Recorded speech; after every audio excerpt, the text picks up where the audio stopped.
जी आपको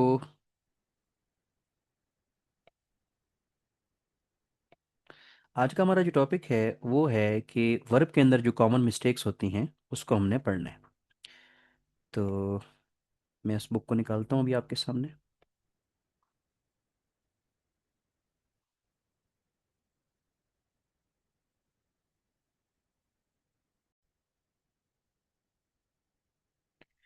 जी अब आप मुझे बताइएगा कि आपको नज़र आ रही है स्क्रीन।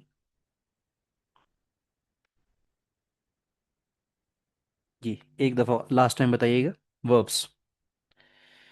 जी आज हमारा टॉपिक जो है वर्ब के अंदर जो मिस्टेक्स होती हैं उसको हम कैसे रिमूव कर सकते हैं, कौन सी कॉमन मिस्टेक होती हैं। तो हमारे पास आज का जो टॉपिक है वो है वर्ब। तो अभी आपके सामने ये वर्ब आ रहा है और वर्ब में जो कॉमन मिस्टेक्स होती हैं हमारे पास जो रूल नंबर 163 है वो ये कहता जी can you see the app, please tell me, can you see the app, can you see the book in front of you. Yes, page sir. Point number 163, the subject of the sentence should not be left without a verb. आपका जो actual subject होता है उसको verb के बगैर नहीं छोड़ना आपने। सेंटेंस का स्ट्रक्चर इस तरह ना हो कि आपका जो एक्चुअल सब्जेक्ट है उसके साथ वर्ब लगे ही ना और वो रॉन्गली प्लेस्ड हो। The following sentence is incorrect. ये जो सेंटेंस हमारे सामने मौजूद है, ये सामने लिखा हुआ है, ये गलत है। और ये गलत क्यों है? ये देखें, ही who has suffered most in the cause let him speak. कि वो बंदा जिसने बहुत ज्यादा सफर किया है उसको बोलने दिया जाए। अब ये जो स्पीक है, हम उस बंदे के लिए बात कर रहे हैं जिसने सफर किया है। तो ये स्पीक तो उसके साथ आ ही नहीं रहा, ये लेट हिम बीच में आ गया है। तो ये लेट, अब इस जुमले को हम रिकास्ट करेंगे। या तो हम लेट हिम को शुरू में लेके आए, let him who has suffered most in the cause speak, या he who has suffered most in the cause should speak. कहने का मतलब ये है कि आपने ये जो स्पीक है इसको एग्री करवाना है उस सब्जेक्ट के साथ जिसका एक्चुअल सब्जेक्ट है। इसका एक्चुअल सब्जेक्ट ये है ना, ये सारा का सारा। इस एक्चुअल सब्जेक्ट के साथ दरमियान में लेट हिम एक और आ गया और स्पीक बिल्कुल एंड पे आ गया। तो आपने वर्ब को उसके साथ अटैच करना है, पॉइंट ये है। ऐसी गलती होती है ना सेंटेंस स्ट्रक्चर में कि हम वर्ब वहां लगा देते हैं जहां उस को कनेक्ट नहीं। अब इस वर्ब कनेक्ट, स्पीक को हमने कनेक्ट करना था उस बंदे के साथ जिसने सफर किया है, तो इसलिए इसको हम ये, इस पॉइंट की समझ आई आपको? पहले पॉइंट की थोड़ी सी माइट भी आपके लिए डिफिकल्ट हो, इतना अहम नहीं है लेकिन ये हो सकता है आपके लिए डिफिकल्ट हो कि वर्ब को जहां वो रिक्वायर्ड है वहां लगाना चाहिए। अब इसलिए लेट हिम हमने खा मखा बीच में लगा दिया, लेट हिम आएगा बिल्कुल शुरू में, या लेट हिम को बिल्कुल ही रिमूव कर दें। ठीक है। तो he who has suffered most in the caste should speak आए तब भी ठीक है। इस तरीके से हमसे गलती हो सकती है, हमने वर्ब को अटैच करना है सब्जेक्ट के साथ, दरमियान में कुछ और नई क्लाज ना आ जाए। ठीक है, क्लाज ना आ जाए बीच में कोई, ये पॉइंट है। Point number 164, a verb should agree with its subject and not with the complement. Verb को एग्री करवाना होता है सब्जेक्ट के साथ, ना कि उसके बाद जो वर्ड आए हैं। अब जरा गौर करें, what is wanted is not large houses with modern conveniences but small cottages. इसमें गलती से आप आर लगा सकते हैं, आपसे गलती से आर लग सकता है और आप देखेंगे किस चीज को, लार्ज हाउसेस को। लेकिन लार्ज हाउसेस तो बाद में आ रहा है, ये तो इसका कॉम्प्लीमेंट है। इसका जो सब्जेक्ट सब्जेक्ट है वो है कि व्हाट इज वांटेड, जो चीज चाहिए। तो व्हाट इज वांटेड के साथ हमें क्या लगाना चाहिए? इज लगाना चाहिए। यानी आपसे क्या गलती हो सकती है कि आप जो वर्ब लगाओगे, यानी जो आर है वो उसके बाद वाले जो वर्ड्स हैं उनके मुताबिक लगा दोगे। जो वर्ड्स उससे पहले आते हैं, जो जो किसका एक्चुअल फाइल होते हैं, उसके मुताबिक आना चाहिए। ये पॉइंट है कि इसी तरह the details are a matter of future consideration. The details के साथ आर आया है क्योंकि इसका जो बाद में कॉम्प्लीमेंट है वो वाहिद है। लेकिन हमने कॉम्प्लीमेंट यानी इसके इसके लेटर पार्ट को नहीं देखना, बल्कि हमने देखना है कि उसका अर्लियर पार्ट यानी सब्जेक्ट क्या था, द डिटेल्स था। Are followers are but handful. हमारे फॉलोअर्स बहुत कम है, मुट्ठी भर हमारे फॉलोअर्स है, right? Is that clear to you? If any point is not clear to you you can ask me. Next हमारे पास है rule number 165। Sir, please repeat. जी मैं दोबारा रिपीट कर देता हूँ। बैकग्राउंड आवाज आपकी आ रही है, अगर आप माइक बात कर लें तो आप उसको बंद करिएगा। इस पॉइंट को मैं दोबारा रिपीट करता हूँ अगर आपको समझ नहीं आई। पॉइंट ये है 164 वाला कि भाई आपसे गलती हो सकती है कि वर्ब जो है वो आपका एग्री करना चाहिए सब्जेक्ट के मुताबिक, ना कि उसके बाद में आने वाले वर्ड्स के मुताबिक। ठीक है, ये वो पॉइंट था, मैंने इसको थोड़ा एनलार्ज किया। A verb should agree with subject and not with a complement. Complement का मतलब होता है कि जो लेटर पार्ट होता है सेंटेंस का। अब आपसे गलती क्या हो सकती है? व्हाट इज वांटेड, हमें जो चीज चाहिए वाहिद है ना, इज नॉट लार्ज हाउसेस, वो बड़े घर नहीं है बल्कि छोटी झोपड़ियां चाहिए। अच्छा, क्या मतलब इस बात का? हमसे गलती हो सकती है कि हम लार्ज हाउसेस को देख के गलती से हम क्या लगा देंगे, ये। इसका जो सब्जेक्ट है वो लार्ज हाउसेस है या व्हाट इज वांटेड है, इसका एक्चुअल सब्जेक्ट आप बताएं। व्हाट इज वांटेड है ना, तो हमने इसलिए यहां इज लगाया। तो हमने, वो रूल कहता भी है कि आपने कॉम्प्लीमेंट को नहीं देखना, आपने ये नहीं देखना कि बाद में क्या है, इस वर्ब को लगाना होता है किस चीज को देख के, बताएं। जो उससे पहले आया ही नहीं, उसका जो एक्चुअल सब्जेक्ट है। अब क्लियर हो गया आपको पॉइंट? ये अभी पे क्लियर नहीं है आपको? Yes, sir. अच्छा, 165। In compound sentences, a single verb can be made to do duty for the two subjects only when the form of is such as to permit it. Very important.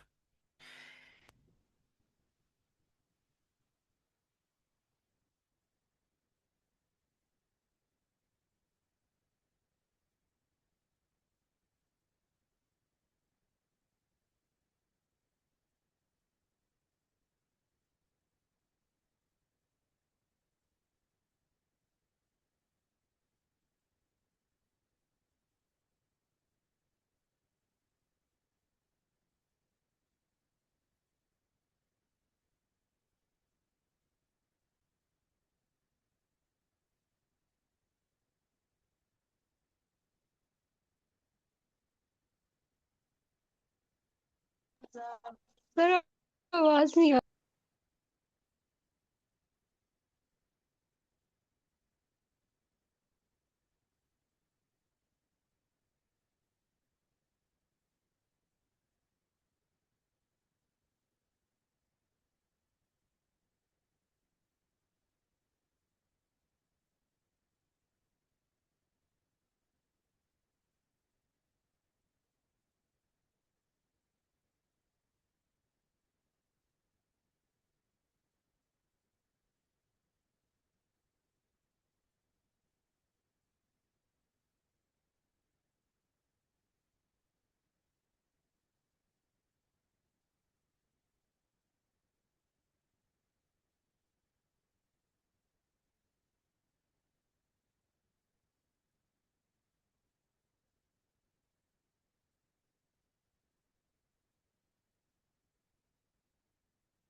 अब बताएं आवाज का।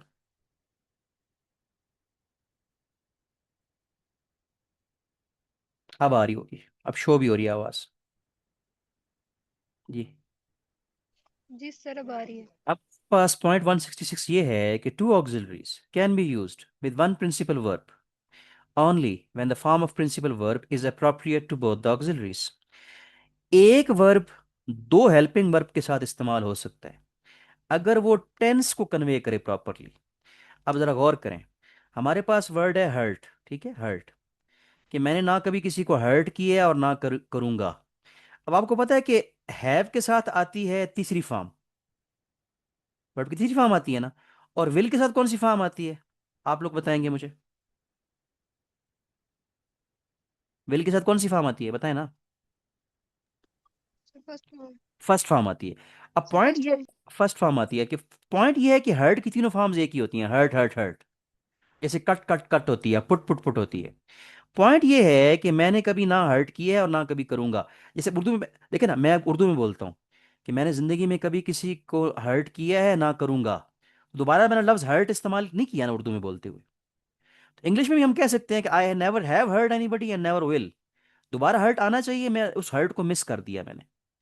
उसको ना भी बोलूं तो मैं ठीक हूं, क्योंकि हर्ट की तीनों फॉर्म्स जो हैं वो क्या हैं, क्या है, सेम है। अगर इस सेंटेंस में हर्ट के बजाय कोई वर्ब और होता, मतलब मैं कहता डैमेज्ड, तो क्या फिर भी ये सेंटेंस सेम होता? फिर मैं कह सकता आई never have damaged anybody and never will. अगर मैं ऐसा कहता तो वो जुमला गलत होता, क्योंकि डैमेज की फर्स्ट फॉर्म तो डैमेज होती है, लेकिन थर्ड फॉर्म क्या होती है, डैमेज्ड होती है। तो इधर आती डैमेज्ड, तो इधर आनी चाहिए डैमेज, तो वो मैं उसको लीव लीव आउट ना कर देता। क्या इस बात की समझ आई है कि एक वर्ब जो है वो दो हेल्पिंग वर्ब के साथ चल जाता है, हमने लगाया एक ही है और उसको अज्यूम कर लिया वो दोनों के साथ है, लेकिन ये तब करना है जब वो उसकी फॉर्म या टेंस जो है उसको अलाउ करे। इस बात की समझ आई आपको, प्लीज टेल मी। इसी तरह ही never yes sir. He never has and never will take such strong measures, ये जुमला भी गलत है। उसने ना कभी गलत फैसले किए हैं और ना कभी करेगा स्ट्रॉन्ग मेयर, सख्त फैसले। अब हैज के साथ आती है थर्ड फॉर्म और विल के साथ आती है पहली फॉर्म। तो हम अगर इसको, ये जो है टेकन, मतलब एक के साथ आना है ना टेकन, एक के साथ आना है टेक, हमने दोनों के साथ फॉर्म एक टेक लगा दी, तो ये गलत है। हम क्या लिखेंगे, he never has taken and never will take such strong measures. तो तब जुमला हमें यहाँ इस तरह लगाना पड़ेगा, क्योंकि टेक की तीनों फॉर्म्स अलग हैं। तो ये रूल ये कहता है कि two auxiliaries can be use with one principal verb, एक वर्ब के साथ दो ऑक्सिलरीज यूज हो सकते हैं। जैसे वर्ब एक था हर्ट, ऑक्सिलरी दो थे इसके साथ ऑक्सिलरीज, हैव भी था और विल भी था, लेकिन इसमें ये ठीक था, हर्ट के मामले में ठीक था, लेकिन टेक के मामले में ये ठीक नहीं था। अब आपको आई डू होप के समझ आ गई होगी। इसी से रिलेटेड जो है हमारे पास 167 पॉइंट है, when there is only one auxiliary to two principal verbs it must be such that it may be correctly associated with both. अब इसका उल्टा आ गया कि वर्ब एक हो और ऑक्सिलरीज दो हों, सॉरी, ऑक्सिलरी एक हो और वर्ब दो हों, तो तब भी काम चल सकता है, लेकिन सेंस को कन्वे करे। जैसे 10 writers have been acquitted sentenced and 5 acquitted। Writers कहते हैं हंगामा करने वाले लोगों को, कि 10 हंगामा करने वाले जो लोग थे उनको सजा हो गई है और 5 जो हैं उनको छोड़ दिया गया है, एक्विट होता है। तो ये जुमला जो है वो ठीक है, हमने दोबारा हैव बीन नहीं लगाया, हमने हैव बीन अज्यूम कर लिया है एक्विटेड के साथ, क्योंकि एक्विटेड भी थर्ड फॉर्म है और सेंटेंस भी थर्ड फॉर्म है, तो दोनों के साथ हैव बीन आ सकता है। ठीक हो गया। आई डू होप कि आपको इस पॉइंट की समझ आई होगी कि हमने इस जुमले में कुछ एक्स्ट्रा वर्ड्स हमने मिस कर, हैव दोबारा हैव बीन नहीं लगाया। 10 rioters have been sentence and 5 have been acquitted, दोबारा हमने हैव बीन जो है वो इसमें नहीं लगाया, राइट। तो जरूरत भी नहीं थी, क्योंकि दोनों साथ काम चल सकता है एक ऑक्सिलरी का दोनों वर्ब के साथ। लेकिन ये जो जुमला है ना नीचे वाला, ये जुमला जो है वो गलत है। 10 new members have been enrolled and 7 have resigned, क्योंकि ये एक्टिव वॉइस है ना, तो इसके साथ हैव आता है, इसके साथ हैव बीन नहीं आना। तो हमने अज्यूम इसके साथ भी हैव बीन अज्यूम कर लिया, जो कि गलत है, क्योंकि ये जो सेंटेंस है ये पैसिव वॉइस है, कि 10 को जो है एनरोल कर लिया गया है और 7 ने इस्तीफा दे दिया। इस्तीफा तो खुद दिया जाता है ना, तो वो तो एक्टिव होता है। और उनको एनरोल कर लिया गया है, तो इसके साथ तो आना है हैव बीन, इसके साथ आना है हैव। तो दोनों के साथ हैव बीन हमने एक हेल्पिंग वर्ब जो है ऑक्सिलरी, वो दो वर्ब के साथ नहीं लगा सकते। इस पॉइंट की आई डू होप कि आपको समझ आई होगी। राइट। ओके। थोड़ा सा हमारा टाइम वेस्ट भी हुआ। नेक्स्ट हमारे पास है careful, carefully distinguish between the verbs ले एंड लाई। ले और लाई में आपको क्या होना चाहिए, फर्क होना चाहिए। ले होता है, ले ट्रांसिटिव वर्ब है, मतलब इसके बाद ऑब्जेक्ट आता है ले। और ले की तीन फॉर्म्स होती हैं, ले, लेड, लेट। ठीक है, ये होती हैं।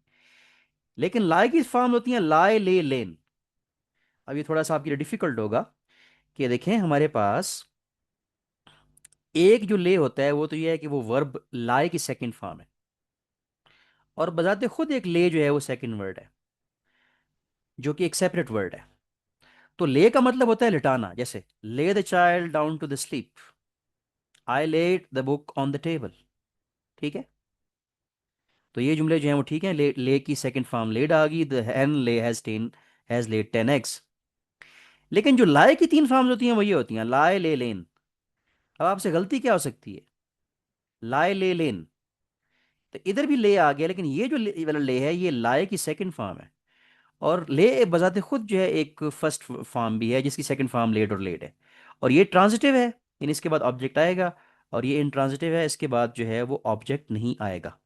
ठीक है। लेट मी लाई हेयर, ही ले अंडर दैट पाइपल ट्री। तो ले लेटा हुआ था, तो ये लेटा। तो इस पॉइंट की आपको समझ आई कि नहीं आई, मैं आपको इसको लिख के बताऊं। मैं चाह रहा हूं कि आज इतना ही पढ़ें हम, वर्ब सारा ना करें आज। कल वर्ब को साथ दोहरा भी दूं और सारा पढ़ा भी दूं दोबारा, क्या कहते हैं आप लोग। Yes sir. अच्छा, अब मैंने इसको आपको जो है बोर्ड से एक चीज़ समझाता हूँ, थोड़ा सा आपको ये पॉइंट शायद समझ ना आए। मैं आपको इस पे ना एक पॉइंट बना के देता हूँ, ताकि जो है आपको इसकी प्रॉपर तरीके से समझ आ जाए। राइट। तो जैसे हम जो है कल पढ़ रहे थे,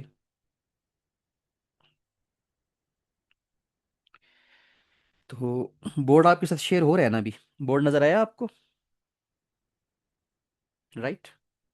is that visible to you all of you. Yes sir. Okay. अब उन्होंने ये बताया ये है कि एक वर्ड है लाए। ठीक है। अब इस वर्ड लाए, यानी जिसका मतलब होता है लेटना, लिटाना नहीं, इसका मतलब होता है लेटना। ठीक हो गया। इसकी सेकंड फॉर्म होती है ले, और थर्ड फॉर्म होती है लेन। और साथ उन्होंने ये कहा है कि ये इनट्रांसिटिव वर्ब है, इसके बाद ऑब्जेक्ट नहीं आता। ये ट्रांसिटिव इनट्रांसिटिव अभी तक आपको मैंने नहीं पढ़ा है वर्ब की डिफरेंट। ठीक है, वर्ब की बहुत सारी डिफरेंट शेप्स होती हैं। अच्छा, अब उन्होंने साथ ये कहा है कि एक वर्ड ले अलग भी होता है, जिसका मतलब होता है लेटाना या रख देना। ले, लेटाना, यानी इसके बाद ये ट्रांसिटिव वर्ब है लेटाना, ये ट्रांसिटिव वर्ब है। इसकी सेकंड फॉर्म होती है लेट, और थर्ड भी होती है लेट। ठीक हो गया, ले, लेट, लेट। ठीक हो गया। उन्होंने ये कहा है कि इधर आपने ये करना है कि मसलन मैं कहूंगा कि ही ले, कि वो लेटा हुआ था, तो उसकी सेकंड फॉर्म पास में ले लगेगा।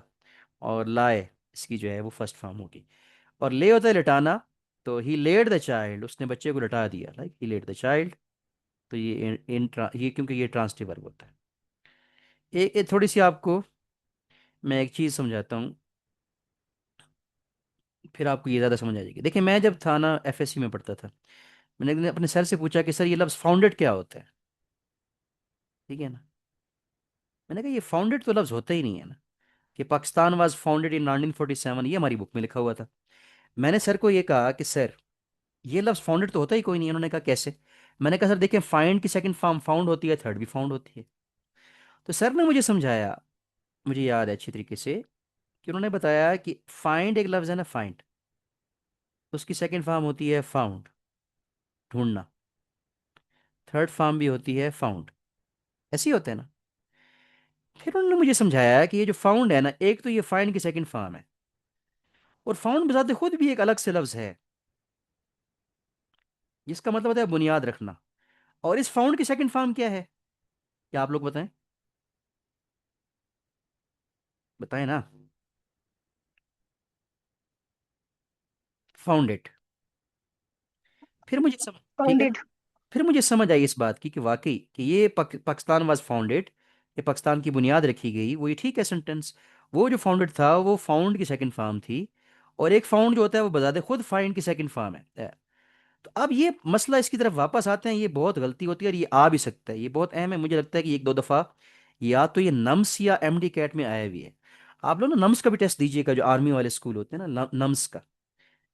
तो नम्स का और एमडी कैट दोनों टेस्ट देने चाहिए। अब उसमें लाए ले लेन, पॉइंट ये था कि एक ले जो है वो तो होता है लेटने की सेकंड फॉर्म, और एक ले बजाते खुद होता है लेटाना, जो कि एक ट्रांसिटिव वर्ब है। ये आवाज आ रही है आपको मेरी? हेलो, जी आवाज आ रही है आपको मेरी? Yes sir. हाँ, मीटिंग टाइम एंड हो गया, ठीक है। तो इंशाल्लाह कल मिलते हैं, बाकी वर्ब जो है आपको मैं कल पढ़ाऊंगा, ठीक है। इसको आपने देखना है, इसकी रिकॉर्डिंग अभी आपको मिल जाएगी। कोई क्वेश्चन इस बारे में? अचानक इंटरनेट कनेक्टिविटी इशू आ गया था, मीटिंग टाइम ओवर हो गया हमारा जी।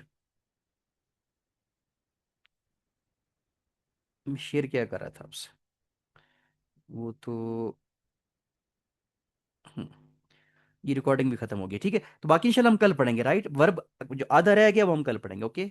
सी यू टुमारो, अल्लाह हाफिज, राइट। रिकॉर्डिंग, ओके सर, अल्लाह हाफिज। अल्लाह हाफिज।